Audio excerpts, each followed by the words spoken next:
The How to Train Your Dragon franchise gave us 3 distinct villains, each escalating the stakes for Hiccup and Toothless. We had the Red Death, Drago Bludvist, and finally Grimmel the Grizzly. Grimmel is often regarded as the most terrifying because he's the evil Hiccup, the man who looked at a dragon and chose death where Hiccup chose friendship. His introductory claim in the hidden world chills us. He hunted the Night Furies to extinction, leaving Toothless as the absolute last of his kind. But is that actually true? Did one man really manage to wipe out an entire apex predator species across the vastness of the Viking world?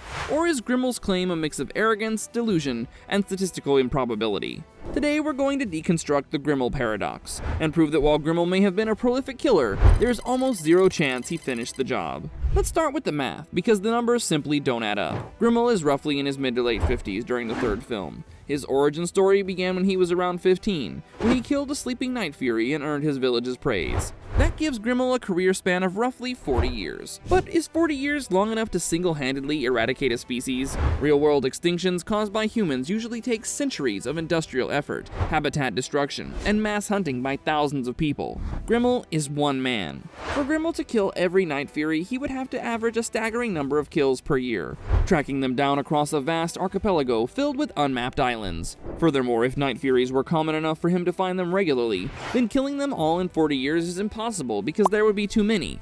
If they were rare enough that he could hunt them to extinction, then how did he find them in the first place? The timeline suggests he's either the luckiest man in history, or he's vastly overestimating his own success rate. Let's talk about the map. The barbaric archipelago is not a small cluster of rocks. It's a massive collection of islands, sea stacks, and open oceans spanning thousands of uninhabited islands. Night Furies are the unholy offspring of lightning and death. They're high-altitude flyers, capable of breaking the sound barrier, and they're nocturnal. They're specifically evolved to be invisible at night. Grimmel's primary method involves using a female Night Fury as bait to lure the males in. This strategy relies on critical variables. The Night Fury must be in the area, solitary, and looking for a mate, and foolish enough to lower its guard. But what about the Night Furies living on islands Grimmel never visited? The Red Death controlled a massive nest that no Viking had seen for centuries. Valka lived in a sanctuary invisible to the world for 20 years. If Valka could hide thousands of dragons for 2 decades, it's a statistical certainty that pockets of Night Furies existed outside of Grimmel's patrol routes. The world is simply too big for one man to be everywhere at once. One of the most damning pieces of evidence against Grimmel's claim comes from the first movie. In that film, the Night Fury is a ghost. The Dragon Manual, written over centuries of conflict, has a blank page for the Night Fury. No one knows what it looks like. No one knows where it nests. If Grimmel had been successfully hunting these dragons for 40 years, and if he was famous for it, why did no one on Berk know anything about the dragon? Stoic the Vast knew other warriors and traveled to the convocation of chiefs. If Grimmel was out there parading Night Fury corpses and collecting rewards, the information would have spread. The page in the Book of Dragons wouldn't be blank. The fact that the Berkians knew nothing about the Night Fury suggests that Grimmel's hunts were not as widespread as he implies. He was likely operating in a specific region, leaving the Night Furies around Berk completely untouched until Toothless came along. This disconnect implies that while Grimmel may have decimated a local population, he certainly didn't clear the entire map. Let's examine Grimmel's perfect trap. He boasts about using the Night Fury to lure Toothless. He implies this is how he got all the others. I've hunted every Night Fury, except yours. This line reveals a critical weakness in his methodology. His strategy works on males driven by the mating instinct. It specifically targets solitary males who are desperate for companionship. But what about the females? What about the bonded pairs? What about the hatchlings? If a Night Fury had already found a mate, perhaps another Night Fury, they would have no reason to investigate the call of a Light Fury. If a Night Fury was protecting a nest, it wouldn't abandon it to chase a strange dragon. Grimmel's method is a filter. It catches the lonely, the young, and the reckless. It does not catch the cautious, the old, or the contented. We know Night Furies are intelligent, roughly on par with humans. Is it really believable that every single member of such an intelligent species fell for the exact same trick? Toothless fell for it because he had lived his entire life thinking he was the last of his kind. He was desperate. A wild Night Fury, secure in a hidden nest with a mate, would likely ignore Grimmel's bait entirely. We also need to address the biological reality introduced in the hidden world. The Light Fury.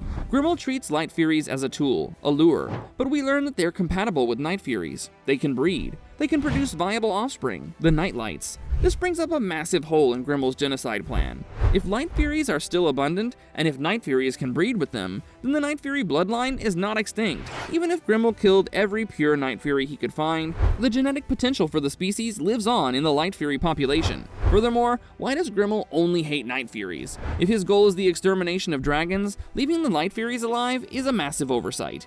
This implies his extinction was more about ego than thoroughness. He wanted the glory of killing the boss monster, not the tedious work of biological eradication. So why does he say it? Why does he tell Hiccup he killed them all? Because Grimmel is a psychological warrior. By claiming to have killed every other Night Fury, he isolates Hiccup and makes Toothless a tragic figure, a burden that Hiccup alone must bear. It's a tactic to induce despair. But we have to remember, Grimmel is arrogant. He's a narcissist who believes he's superior to both dragons and dragon riders. It's entirely possible that Grimmel believes he killed them all. I have killed thousands of them, you cannot stop me. But we have to remember Grimmel is arrogant. He's a narcissist who believes he's superior to both dragons and dragon riders. It's entirely possible, and highly probable, that Grimmel believes he killed them all. He killed every Night Fury he ever saw. To a narcissist, that's the same as killing every Night Fury in existence. If he didn't see it, it doesn't exist. But the world is full of things Grimmel didn't see. He didn't see the hidden world until the very end. He didn't see the wing maidens. He didn't see the edge. His arrogance is his blind spot. We must look at his tools, the Death Grippers. These are terrifying dragons, cannibalistic, venomous, and controlled by their own venom, which Grimmel weaponizes. Grimmel essentially drugs these dragons into submission. This shows that he prefers control over raw power, but it also highlights a limitation. He relies on a small squad of 6 dragons. Compare this to Drago, who had an entire army and an alpha. Drago couldn't conquer the world. Grimmel's strike team is precise, but it lacks the scale required for global genocide. If a pack of wild Night Furies, say 3 or 4 of them, decided to coordinate against Grimmel, his 6 Death Grippers would be outmatched. Night Furies have plasma blasts, speed, and dive bomb capabilities. Grimmel's success relies on the element of surprise. Against an alerted population, his win rate would plummet. Finally, we have the ultimate sanctuary, the hidden world. We're told that dragons have been migrating there for a long time. It's the ancestral home. It's where they go when they're tired of the human world. Is it not logical to assume that the smartest dragons, the Night Furies, would be the first to retreat? If Grimmel began his hunt 40 years ago, the pressure he exerted would have driven the Night Furies away. Animals adapt. If a predator appears in the forest, the prey moves. The Night Furies likely didn't die out. They moved on. They went deeper, further, or straight to the hidden world long before Toothless arrived. Toothless was the anomaly, the one left behind, tangled in a net on Burke, raised by a human. The rest of his family likely looked at the state of the archipelago, saw the rise of hunters like Grimmel, and simply left. So did Grimmel the Grizzly kill all the Night Furies? The answer is almost certainly no. He killed many. He likely killed the ones that lived on the fringes, the careless ones, and the ones that tried to fight back. He carved a bloody path through history and earned his reputation as a monster. But the sheer size of the world, the biological resilience of the species, and the arrogance of the man himself all point to one truth: the Night Fury survives. Maybe they're deep in the hidden world, mixed in with the Light Furies. Maybe they're on islands far to the south, beyond the reach of Viking maps. Grimmel's victory was a lie he told himself to feel powerful. He didn't end the species, he just drove them into the shadows where they belong. And as we saw in the final scene of the trilogy, with the nightlights taking to the sky, Grimmel failed in the only thing that truly mattered to him, ending the legacy of the Night Fury. But what do you think? Do you believe Grimmel's boast, or do you think there's a hidden flight of Night Furies waiting to be discovered? Understanding the Night Furies adds so much depth to the How to Train Your Dragon saga, but their story is something we won't be talking about here. But don't worry, as that's the subject of this other video. Click on this video to see everything there is to know about the Night Fury species. Go ahead, click it.